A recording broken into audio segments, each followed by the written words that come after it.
Miles de refugiados, en su mayoría mujeres y niños, huían de las regiones occidentales de la Unión Soviética, que habían sido destruidas por la guerra. Pensaron que habían tenido suerte de haberse escapado del infierno del bloqueo para ir a una ciudad al sur de Rusia, Stalingrado. Para una adolescente que había sobrevivido a los ataques aéreos y al hambre del bloqueo, esta ciudad a orillas del río Volga le parecía increíble. Mucho sol, no había apagones eléctricos, las calles estaban bien iluminadas, había mucha gente en el parque y un comercio muy activo en el mercado donde vendían rábanos, perejil y todo tipo de peces sin necesidad de presentar las tarjetas de abastecimiento. Así era la ciudad que llevaba el nombre de Stalin, líder del Estado, en el verano de 1942. Era el sueño soviético, un gran centro industrial, con fábricas, nuevas escuelas y universidades, calles amplias y plazas animadas. El primer año de la guerra, miles de personas encontraron refugio aquí. Galina y su madre, como muchos otros refugiados, estaban empezando una vida nueva, pero la paz que habían encontrado resultó efímera. Era solamente un momento fugaz. Mi madre encontró trabajo, pero un mes más tarde se enfermó. Llegamos a Stalingrado en mayo. El 18 de junio murió de fiebre tifoidea. Galina quedó completamente sola. Nadie se ocupaba de mí, pues vine a un centro desde el cual envían a los niños a orfanatos. La población urbana creció de 450.000 antes de la guerra a 900.000 en el verano de 1942. Los padres enviaban a sus hijos aquí, esperando que estuvieran a salvo en una ciudad que, aparentemente, se encontraba muy lejos de las operaciones militares. Así fue como Anatoly Kurychev llegó a Stalingrado. Tenía solo 11 años de edad. Mis padres no comprendían que los alemanes estaban marchando hacia la ciudad. Cuando mi tía me recibió en la estación, me dijo con reproche: ¿qué pensaban tus padres cuando te enviaron aquí? ¿No te das cuenta que los alemanes están acercándose a Stalingrado? Aunque muchos sabían de la inminente amenaza, la gente nunca se podía imaginar o simplemente se negaba a creer que la guerra se pudiera extender hasta el río Volga y que los nazis lograran llegar a la ciudad de Stalin. Sin embargo, las batallas se desataban muy cerca, a lo largo del río. Estábamos muy seguros de nuestra victoria cuando nos acercamos a la ciudad. Creíamos que la ciudad sería nuestra y que podríamos mantener con firmeza nuestro control sobre la región del Volga. A comienzos de agosto, definitivamente llegó la guerra. Los aviones alemanes bombardeaban las afueras y probaban las fortificaciones. El 23 de agosto, el ejército alemán alcanzó el río Volga, al norte de Stalingrado. Los tanques y la artillería atacaron los barcos y transbordadores que cruzaban el río. Otras unidades se encontraban a la entrada de la ciudad. Por la radio anunciaron alarma antiaérea. Por lo regular, la alarma se acompañaba por el sonido tic-tac del metrónomo. Habíamos escuchado estas alertas tantas veces que simplemente no le prestábamos atención, mientras que nos sentábamos a la mesa cubierta con un mantel a tomar té por última vez. Era la mañana del domingo. Los que no estaban en el trabajo estaban en casa con sus familiares a la orilla del río. De pronto, un estruendo y en el cielo aparecieron aviones. Nunca había visto tantos aviones. El cielo estaba nublado de aviones que volaban en grupos de 3. De pronto vi una enorme nube de tierra elevándose hacia el cielo. Así empezó todo. Ventanas y puertas de cristal volaban por todas partes, llevadas por una fuerte ráfaga de viento. Había un fuerte olor a humo ya quemado en el aire. Entre nosotros no existía el sentimiento del miedo. Cuando dejamos la ciudad, pudimos ver que había dejado de existir. Cientos de bombarderos y aviones de caza de la Fuerza Aérea Alemana bombardeaban la ciudad. En unos cuantos minutos, Stalingrado se transformó en un infierno vivo.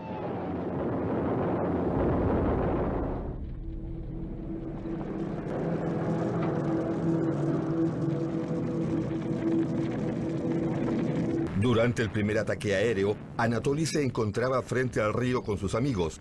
Cuando cesó el fuego, trató de encontrar a sus familiares. Regresé a casa y ¿qué fue lo que vi? Fue un impacto directo de bomba. Mi tía y todos los demás estaban muertos. Pensé con horror, ¿y qué voy a hacer ahora? Durante las etapas iniciales de la batalla, los alemanes bombardeaban el centro de la ciudad deliberadamente para causar pánico masivo y una mayor destrucción. Los cuerpos de los muertos estaban esparcidos por las calles. Cada cual trataba de salvarse a sí mismo. Muchos corrían hacia el Volga. En la ciudad reinaba el caos. Quedarse en Stalingrado o abandonarlo, las dos opciones podían resultar un peligro mortal. Los caminos de salida de la ciudad estaban controlados por los alemanes y el Volga se encontraba bajo intenso bombardeo. La gente estaba desesperada por salir de la ciudad a toda costa. Cuando el bombardeo comenzó, mi abuelo nos escondió en el sótano de la casa. Había pocos refugios antiaéreos en Stalingrado. Mi madre me dijo que ellos estaban ahí en plena oscuridad y en la noche alguien se la llevó al puerto fluvial. Ahí había muchísima gente. Así era antes de la guerra. En 1942, nadie filmaba a la muchedumbre que irrumpía en los transbordadores que salían de los astilleros. Los que se quedaban en la orilla contemplaban el bombardeo de los transbordadores. La gente se quemaba o se ahogaba en el río. Los que no pudieron huir de la ciudad en los primeros días se convirtieron en rehenes de las fuerzas alemanas cuando entraron a la ciudad. La única oportunidad para ellos era buscar refugio entre las ruinas carbonizadas y los escombros. Desde aquel momento, los civiles generalmente empezaron a valerse por sí mismos, y entre ellos, miles de niños. Anatoly y su amigo se escondían en los escombros. Ellos sobrevivieron al bombardeo, pero estaban medio muertos de miedo y de hambre. Mi amigo trató de quitarle las bolsas con comida a los muertos, pero cuando salió le dispararon un tiro. Solo un tiro. Andrei cayó al suelo y se quedó tumbado. Cuando me quedé solo, sentí tanto miedo como solamente un niño pequeño podía tener. Este molino es un recuerdo de la destrucción de la ciudad. En unos días, Stalingrado se convirtió en escombros y ruinas ardientes. Más de 40.000 personas fueron asesinadas en una semana a causa del incesante bombardeo.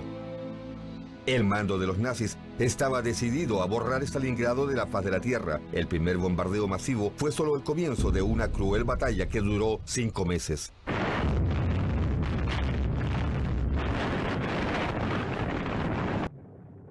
Nadie calculaba el número de civiles, sin mencionar el número de niños. Vladimir Beregovoy es el menor de los niños de Stalingrado. Se dedica a la historia de su ciudad natal. Registra con cuidado los relatos de los supervivientes de la contienda.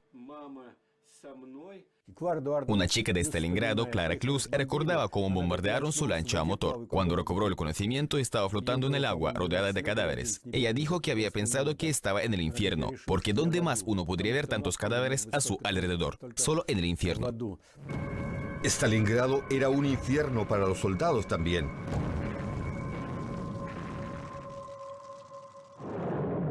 Cuando los nazis entraron en la ciudad, la división número 62 del ejército soviético organizó líneas de defensa entre los escombros con puntos de apoyo en casas y fábricas.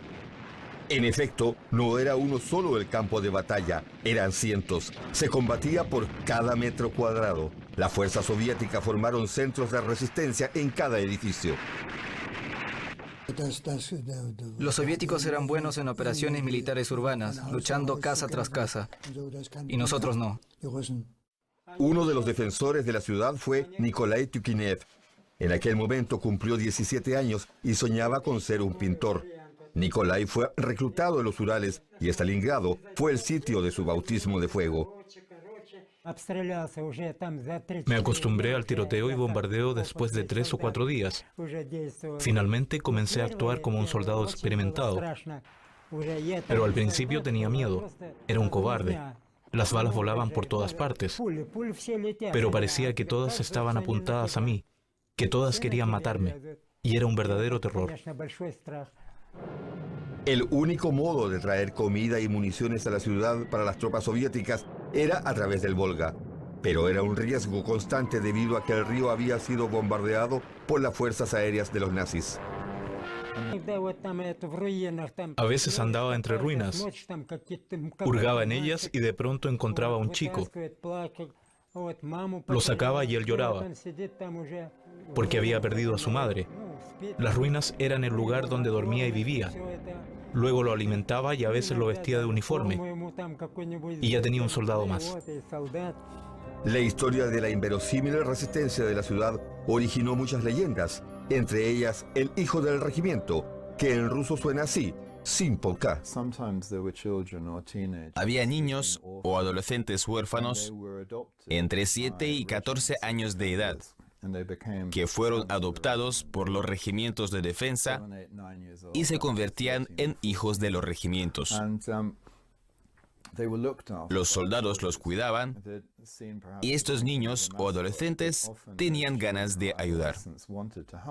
Anatoly Kurishev era uno de esos así llamados hijos. Estaba junto con un grupo de soldados en un edificio que, según la historia oficial soviética, se llamaba la Casa de Pavlov, en honor de uno de los defensores. Actualmente los vecinos la llaman la Casa de la Gloria de los Soldados. Durante 58 días, un pequeño grupo de soldados logró rechazar todos los ataques de las fuerzas nazis. La casa tenía una gran importancia estratégica por su posición en un sitio abierto, lo que le hacía de difícil acceso. Después pusieron minas alrededor de la casa para obstaculizar la llegada a esta. Pavlov me dijo cuando estaba a su lado: ve a ayudar a Voronov, al tirador de ametralladora, y haz lo que él te diga. Anatoly traía balas y granadas para los soldados que defendían la casa. Además, bajaba al sótano para ver si las familias que se escondían allí necesitaban algo. Entre ellos estaba Zinaida Andreyeva. Mi abuela y yo estábamos en este sótano. Aquí está el sótano, en el lugar de la pared. Los soldados se deslizaban sigilosamente al molino para traer un poco de trigo. Las mujeres cocían tortillas para ellos.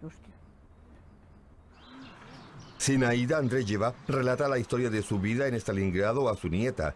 Nació en julio de 1942, justo después de que la guerra llegó a la ciudad.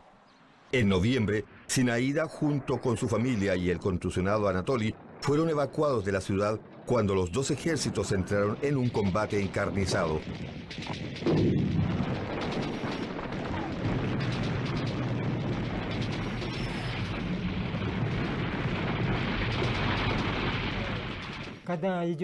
No haces preguntas en plena batalla encarnizada. No teníamos piedad a los enemigos y punto. Ellos tampoco la tenían, tanto como nosotros. Simplemente nos exterminábamos los unos a los otros. Era terrible. Nikolai Tyukiniev fue herido el 11 de noviembre y pronto abandonó Stalingrado. La batalla poco a poco se acercaba a su momento decisivo.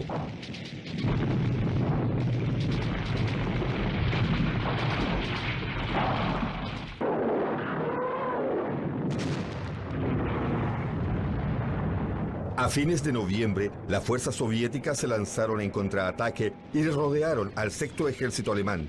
La batalla duró hasta fines de enero. El 31 de enero, los jefes del alto mando del sexto ejército capitularon. Otros grupos se rindieron el 2 de febrero, que marca el fin oficial de la batalla. Más de 90.000 soldados alemanes cayeron prisioneros. Galina los vio tambaleándose fuera de la ciudad.